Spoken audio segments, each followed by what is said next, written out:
Sí, son muchos los que apuran los últimos días de una de las mejores temporadas que se recuerdan. El aumento de esquiadores respecto al año pasado ha sido de un 20% en el Pirineo catalán. Todo ello gracias a las abundantes nevadas que han caído durante toda la temporada, la más larga de los últimos 6 años.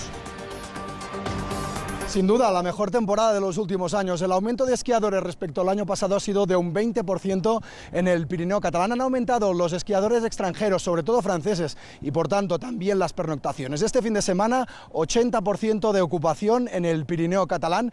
Por aquí, por Marsella, van a pasar 10.000 esquiadores. Aquí tienen la mitad de pistas abiertas. La mayoría de estaciones de esquí catalanas van a cerrar el lunes, excepto esta, que va a ser la última en cerrar, lo va a hacer el domingo. Esta es la temporada más larga de los últimos 6 años y ello gracias a las abundantes nevadas. Ha nevado todos los meses de la temporada y esto ha permitido a los esquiadores gozar de una nieve de máxima calidad.